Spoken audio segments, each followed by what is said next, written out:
Assalamualaikum warahmatullahi wabarakatuh. Izin memperkenalkan diri, nama Syifa Priani dengan NIM 612012303014 dari kelas RA9 Manajemen semester 3. Di sini saya akan membuat video untuk memenuhi tugas UAS pada mata kuliah Komunikasi Bisnis dengan dosen pengampu Bapak Muhammad Teguh Setiadi SEMM. Baiklah, di sini saya akan menjelaskan beberapa materi mengenai komunikasi bisnis. Baik, di sini yang pertama ada apa itu komunikasi. Komunikasi adalah suatu pengiriman dan penerimaan informasi, berita, atau pesan yang dilakukan oleh dua orang atau lebih sehingga maksud atau pesan tersebut dapat dipahami. Baik, selanjutnya di sini ada unsur-unsur komunikasi. Yang pertama, pesan. Pesan adalah informasi yang akan disampaikan oleh komunikator melalui simbol-simbol.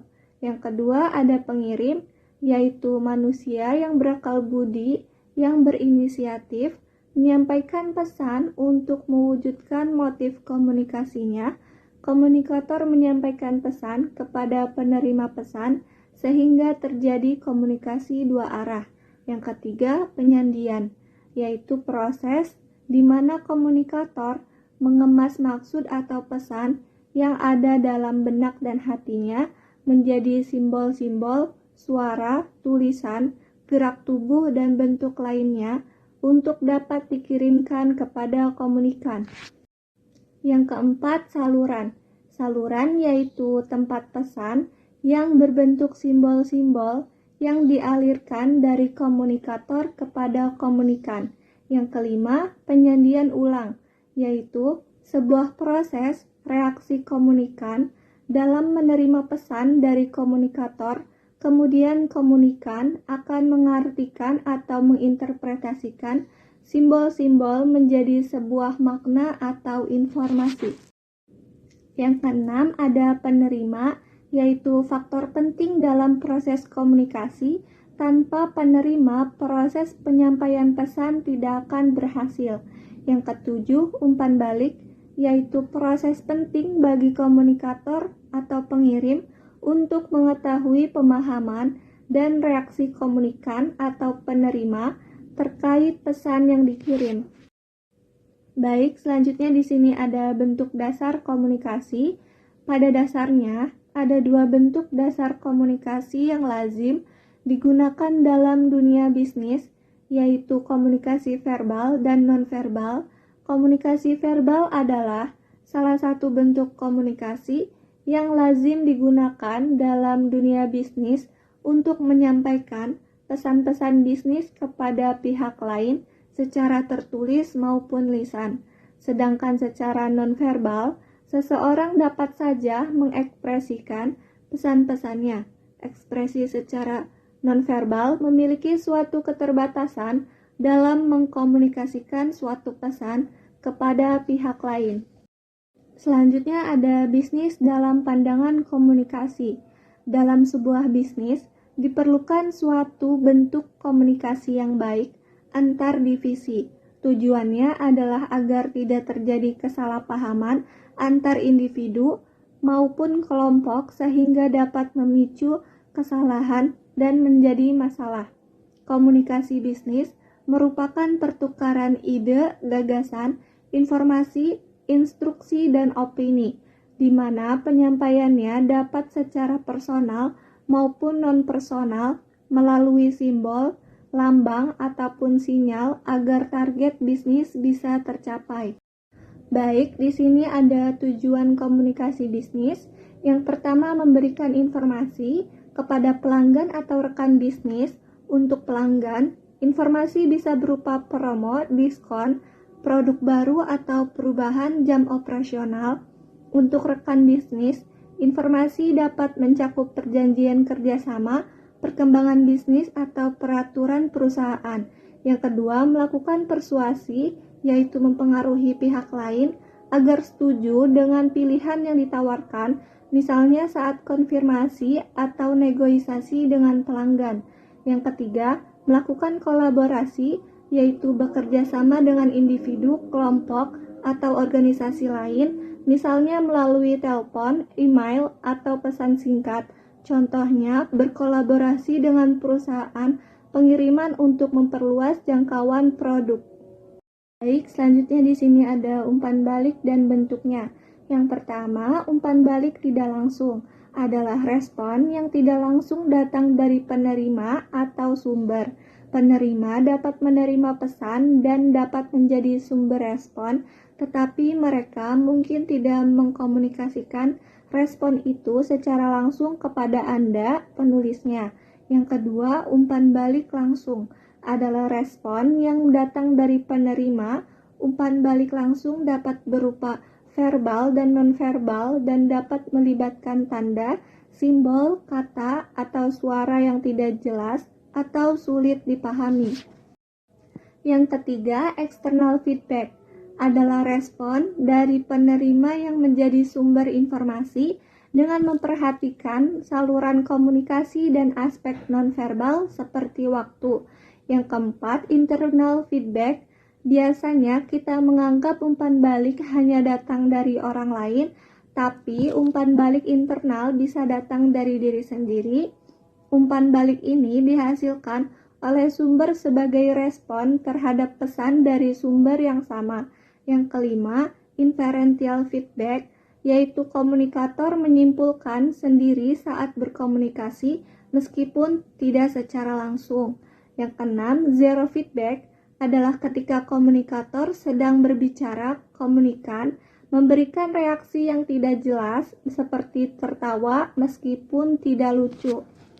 Yang ketujuh, positive feedback, yaitu seorang manajer marketing yang memberikan feedback kepada para stafnya, khususnya dalam hal kinerja yang jauh dari target utama.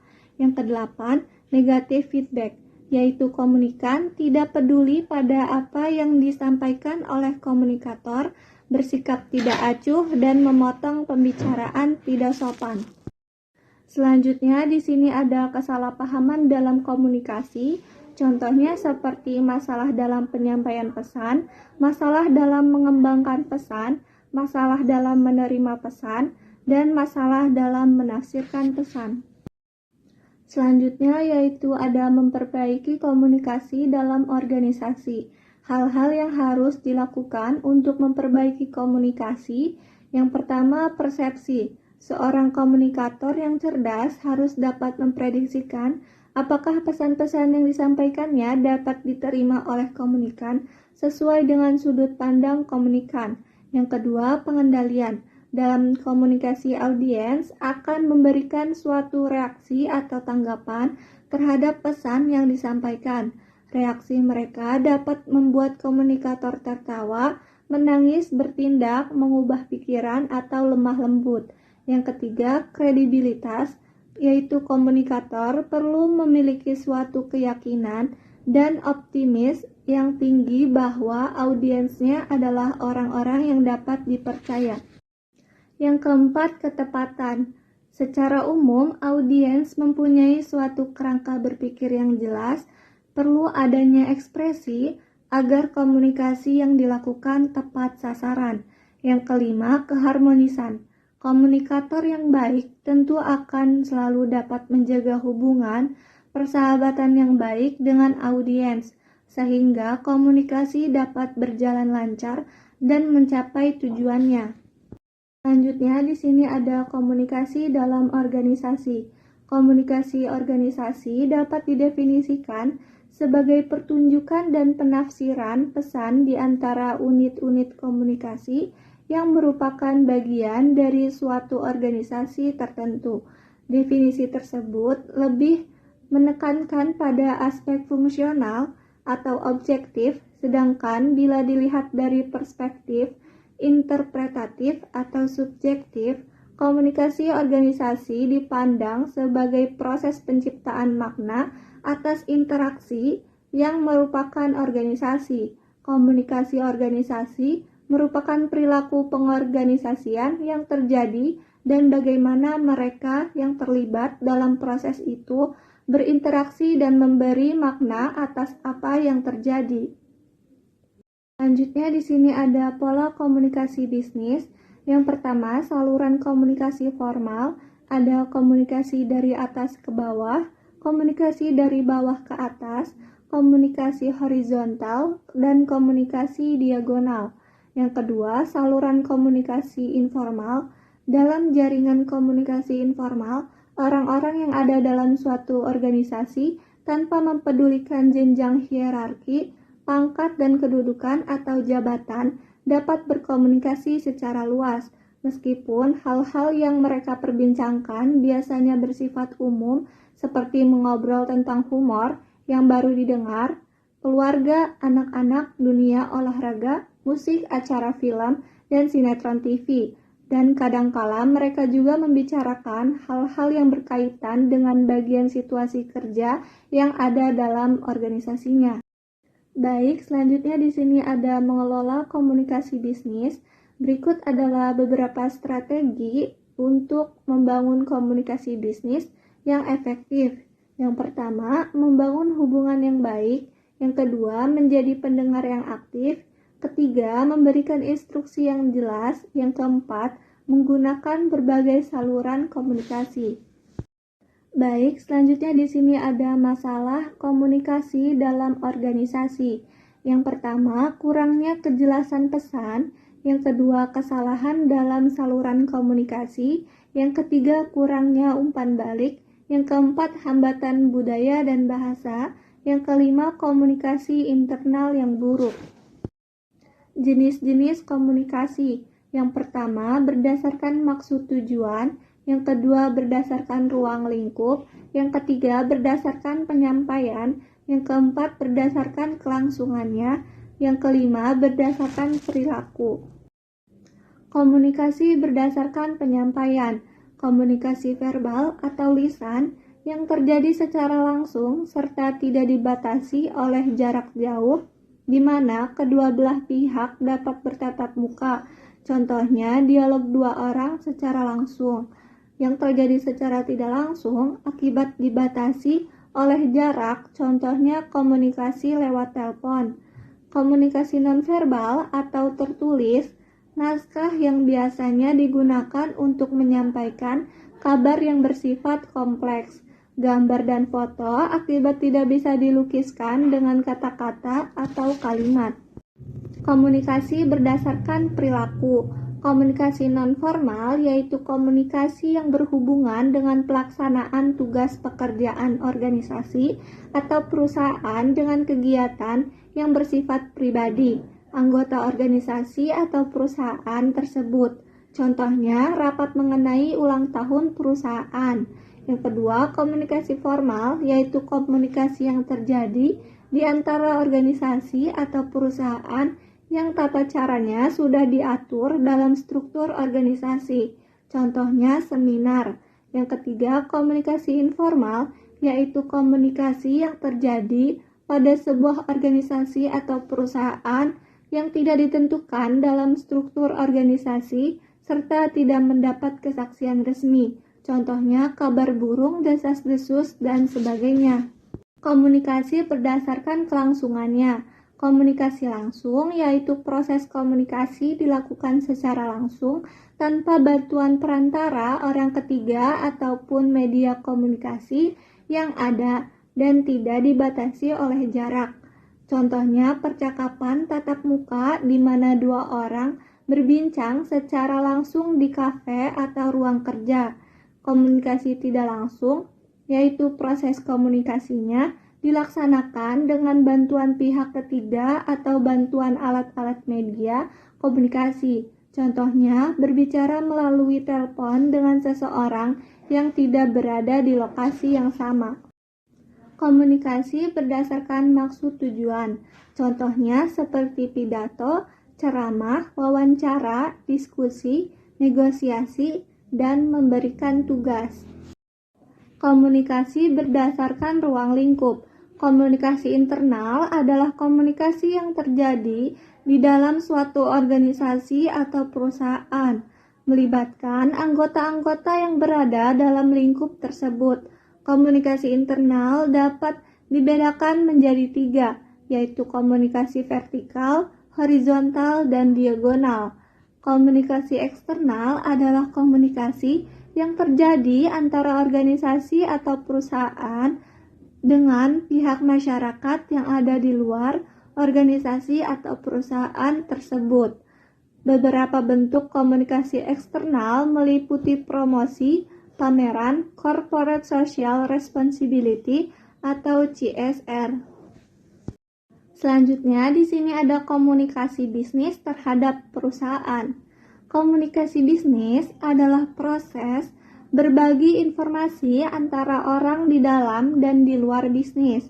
Komunikasi bisnis yang efektif adalah cara karyawan dan manajemen berinteraksi untuk mencapai tujuan bisnis. Tujuannya adalah untuk meningkatkan peak bisnis dan mengurangi kesalahan. Semua aktivitas yang terorganisir dalam suatu perusahaan bergantung pada proses komunikasi bisnis.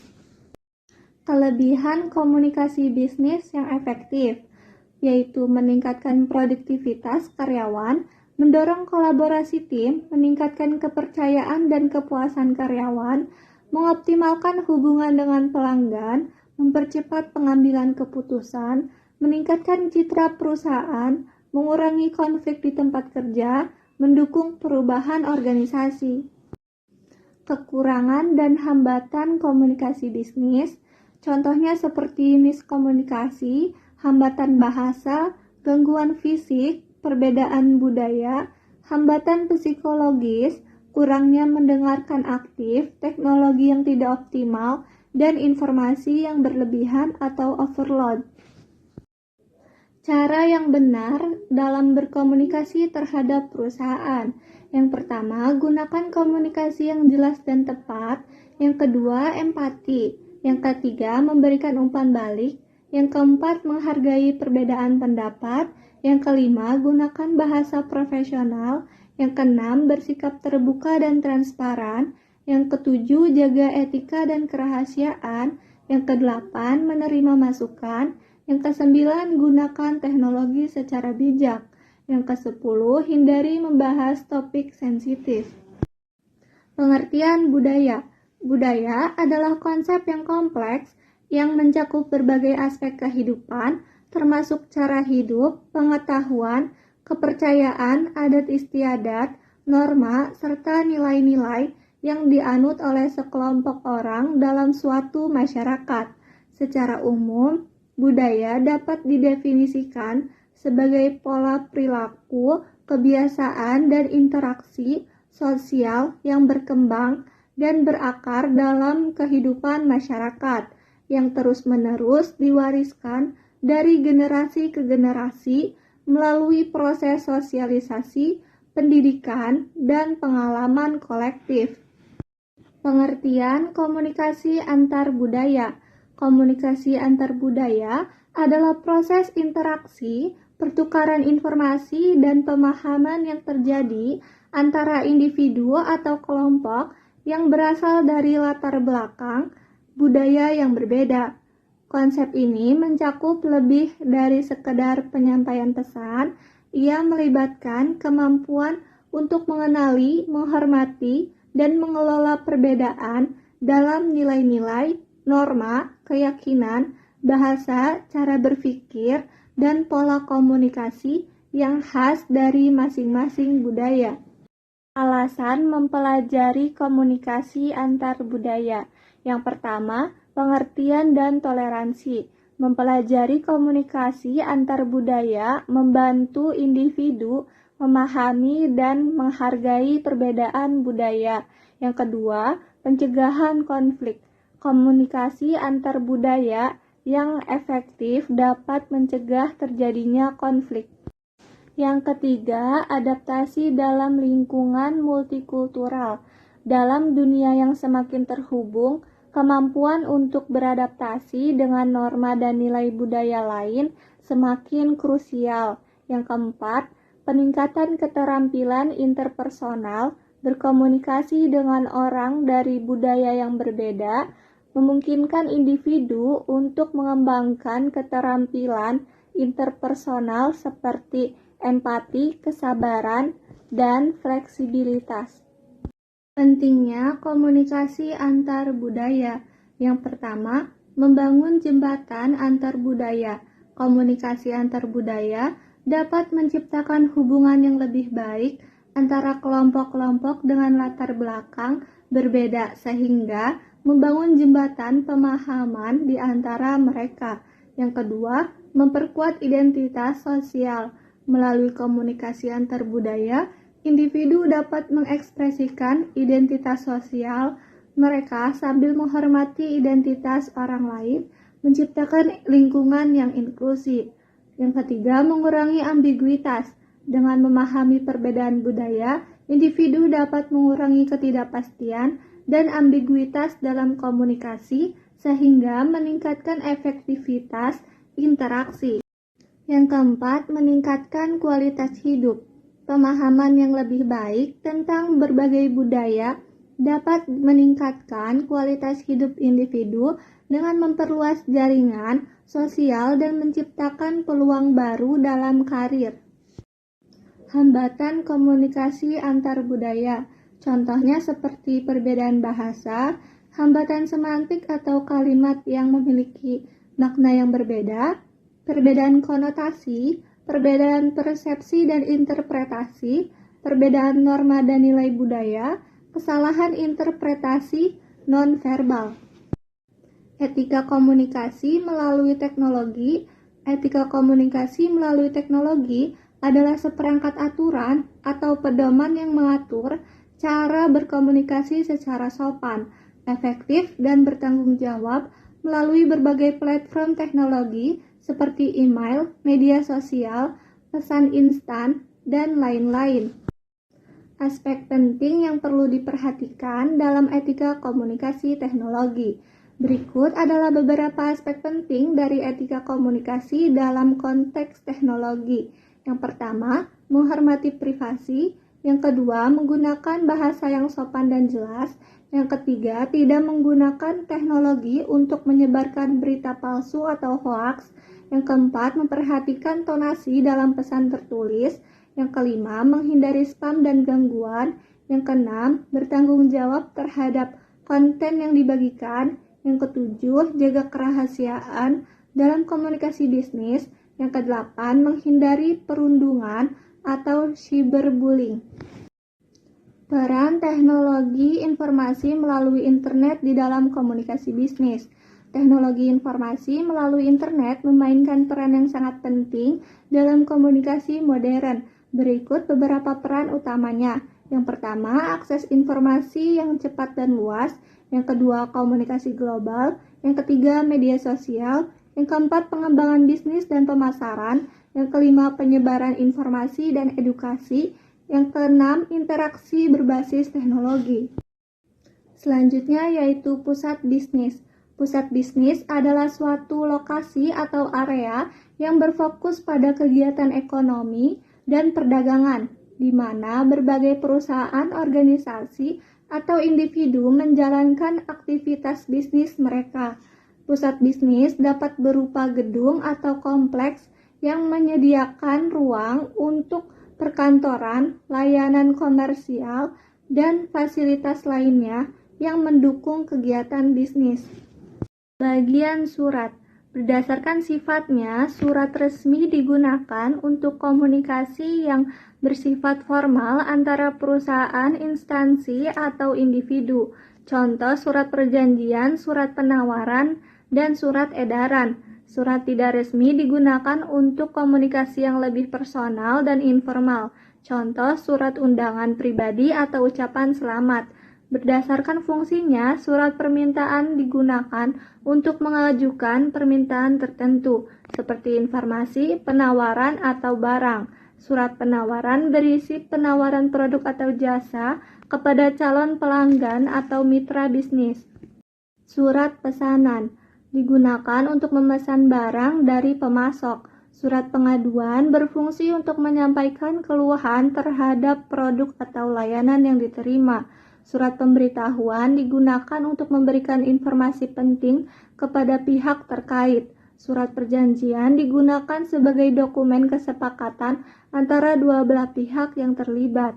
Berdasarkan bentuknya, ada surat formal, yaitu menggunakan format baku dengan kop surat, nomor surat, dan tanda tangan resmi. Surat non-formal tidak mengikuti format baku dan lebih fleksibel dalam penulisannya. Tujuan surat bisnis adalah untuk menyampaikan informasi atau pesan secara formal dan profesional antara pihak yang terlibat dalam kegiatan bisnis. Beberapa tujuan utama surat bisnis antara lain menyampaikan informasi, membuat permintaan atau penawaran, menjalin hubungan profesional, mencatat kesepakatan, menanggapi masalah atau keluhan. Bentuk surat bisnis. Bentuk lurus penuh, yaitu semua bagian surat termasuk alamat, tanggal, salam pembuka, isi, dan tanda tangan ditempatkan di sisi kiri halaman. Bentuk paragraf menggantung. Baris pertama dimulai dari tepi kiri, sementara baris berikutnya masuk menjorok ke dalam. Bentuk lurus hampir sama dengan bentuk lurus penuh, tetapi tanggal dan tanda tangan ditempatkan di sisi kanan halaman. Bentuk setengah lurus, bagian salam penutup dan tanda tangan diletakkan di bagian tengah halaman. Bentuk amplop menghilangkan salam pembuka dan penutup dengan format yang lebih sederhana. Bentuk lekuk, paragraf pertama dimulai dengan menjorok ke dalam, sedangkan bagian lainnya sejajar di sisi kiri. Selanjutnya di sini ada pengertian proposal.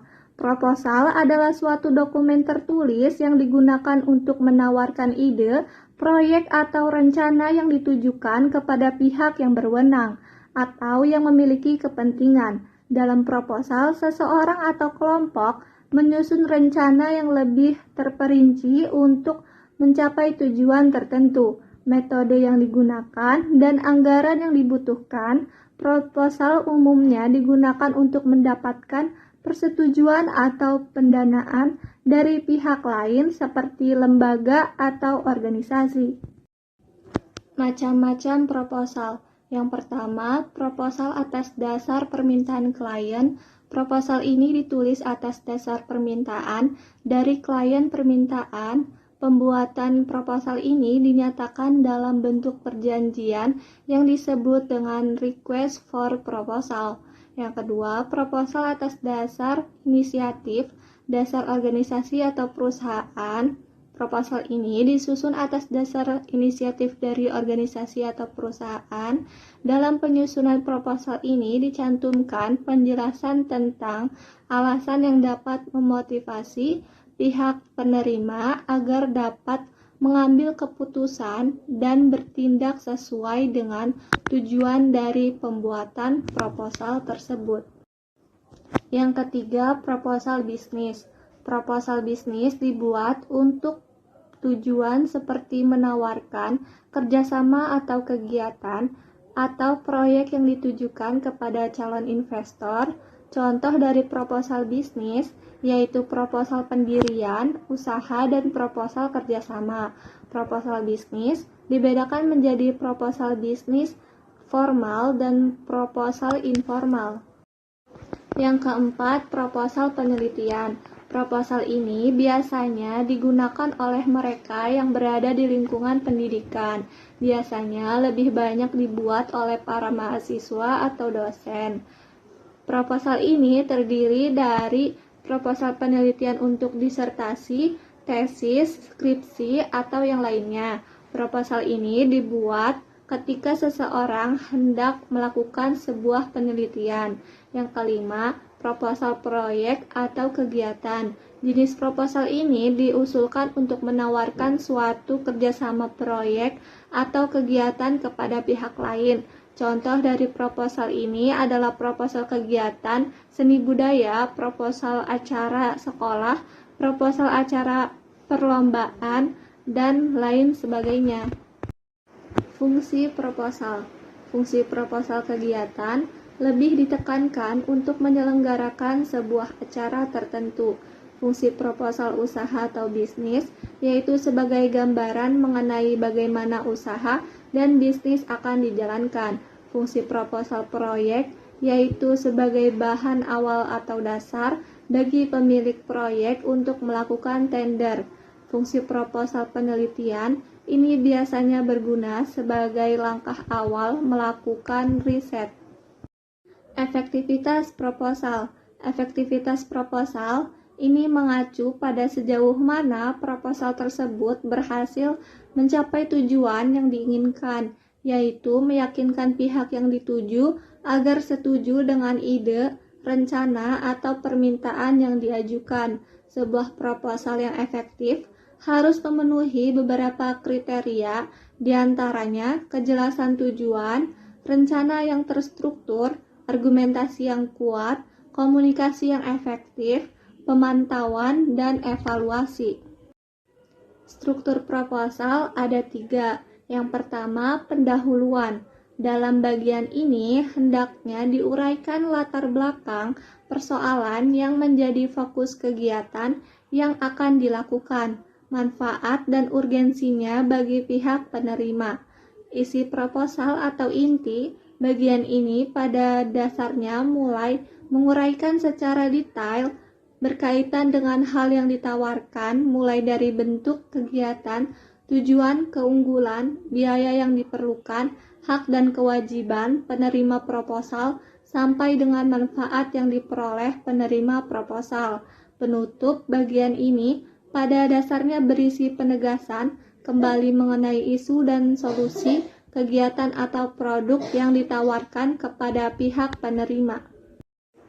Pengertian laporan. Laporan adalah suatu bentuk komunikasi tertulis yang disusun secara sistematis untuk menyampaikan informasi, hasil penelitian, atau temuan mengenai suatu topik atau kegiatan tertentu.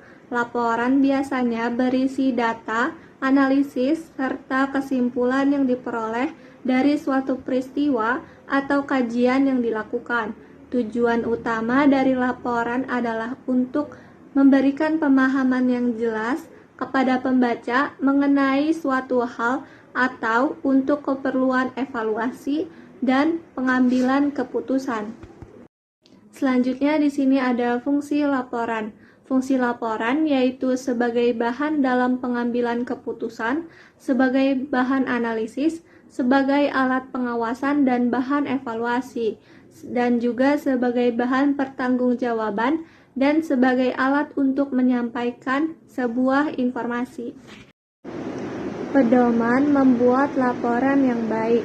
Yang pertama, tentukan tujuan laporan. Yang kedua, kenali audiens. Yang ketiga, gunakan struktur yang jelas. Yang keempat, gunakan bahasa yang jelas dan formal. Yang kelima, kumpulkan data yang relevan dan akurat. Yang keenam, gunakan visualisasi data. Yang ketujuh, berikan analisis dan interpretasi. Yang kedelapan, hindari kesalahan teknis. Yang kesembilan, sertakan referensi atau sumber. Yang kesepuluh, revisi dan perbaiki. Penggolongan laporan bisnis.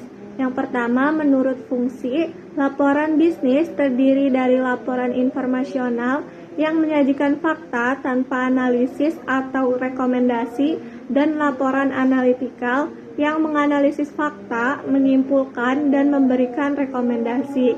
Yang kedua, berdasarkan subjek, laporan dapat dibedakan berdasarkan pada departemen mana suatu laporan itu diperoleh. Contoh, laporan akuntansi, laporan asuransi, dan laporan periklanan. Yang ketiga, menurut formalitasnya, Laporan dibedakan menjadi laporan formal yang panjangnya lebih dari 10 halaman dan membahas masalah kompleks, serta laporan non-formal yang singkat, hanya terdiri dari pendahuluan, isi, dan penutup. Menurut keasliannya, laporan dibedakan menjadi laporan otoritas yang dibuat atas permintaan atau kuasa orang lain, laporan sukarela yang dibuat atas inisiatif sendiri, laporan swasta yang dibuat oleh perusahaan swasta, dan laporan publik yang dibuat oleh lembaga pemerintah atau yang dibiayai negara. Sistematika laporan. Sistematika laporan adalah urutan bagian-bagian dalam sebuah laporan yang ditulis secara berurutan dan sistematis. Sistematika laporan yang baik dapat membantu pembaca mengikuti alur berpikir penulis dan memudahkan pembaca memahami laporan. Berikut adalah beberapa komponen yang biasanya terdapat dalam sistematika laporan, yaitu halaman judul, abstrak, daftar isi, pendahuluan, tinjauan pustaka, metodologi, hasil dan pembahasan, kesimpulan, dan saran, daftar pustaka, lampiran. Selanjutnya ada teknologi dalam komunikasi bisnis. Teknologi merupakan alat, teknik, atau cara yang dapat membantu manusia dalam melakukan pekerjaan sehingga pekerjaan menjadi lebih ringan, lebih cepat, lebih baik, atau lebih banyak hasilnya. Teknologi dalam komunikasi bisnis tertulis. Komunikasi bisnis pada umumnya bersifat resmi. Pesan bisnis dapat dikomunikasikan secara lisan maupun tertulis. Pesan-pesan penting biasanya dikomunikasikan dengan dokumen tertulis. Dokumen tertulis dapat ditulis dengan tangan, diketik dengan mesin tik manual atau elektronik, dicetak dalam bentuk printout, atau menggunakan email. Penulisan dokumen dengan tangan hampir tidak memerlukan teknologi sebagai alat bantu. Saat ini, hampir setiap perusahaan telah menyediakan berbagai alat bantu berupa hardware dan software komputer untuk melakukan komunikasi bisnis tertulis. Teknologi dalam komunikasi lisan. Dalam komunikasi lisan, banyak wujud yang dipraktekkan, misalnya melalui telepon, berbicara berhadapan secara perseorangan, berbicara dengan sekelompok orang, dan berbicara berhadapan dengan massa. Seorang pembicara baik dalam skala kecil maupun besar mempunyai banyak alat yang dapat digunakan dibandingkan dengan seorang penulis. Contoh komunikasi lisan adalah bercakap-cakap melalui telepon, mendengarkan ceramah, menonton televisi, atau mendengarkan radio. Pengaruh teknologi terhadap komunikasi. Teknologi memiliki pengaruh besar terhadap komunikasi, baik dalam kehidupan pribadi maupun profesional. Pengaruh teknologi dalam komunikasi bisa positif dan bisa negatif. Dampak positifnya yaitu mempermudah akses informasi, mempermudah interaksi dengan orang lain, mempercepat penyebaran informasi. Dan dampak negatifnya yaitu menumbuhkan kecanduan teknologi, kesalahpahaman, memicu maraknya cybercrime, memudahkan penyebaran berita hoaks. Kesimpulan, komunikasi bisnis merupakan elemen krusial dalam sebuah perusahaan yang dapat mempengaruhi berbagai aspek operasional dan hubungan eksternal. Komunikasi yang efektif adalah proses penyampaian pesan sedemikian rupa sehingga pesan yang diterima sedekat mungkin dengan makna pesan yang dimaksudkan. Komunikasi yang efektif tidak hanya mempermudah penyampaian informasi tetapi juga memperkuat kerjasama antara karyawan, manajemen, pelanggan, serta mitra bisnis. Kelebihan dari komunikasi yang baik antara lain meningkatkan produktivitas, mengurangi kesalahan, serta menciptakan suasana kerja yang harmonis dan penuh kolaborasi. Namun, tidak jarang komunikasi bisnis menghadapi hambatan seperti perbedaan budaya, kesenjangan informasi, atau gangguan teknis yang dapat mempengaruhi efektivitas komunikasi. Oleh karena itu, penting bagi perusahaan untuk memahami tantangan ini dan melakukan upaya untuk mengatasi hambatan-hambatan tersebut. Baik, mungkin itu saja yang dapat saya sampaikan. Kurang dan lebihnya mohon maaf. Wabillahi taufiq walhidayah. Wassalamualaikum warahmatullahi wabarakatuh.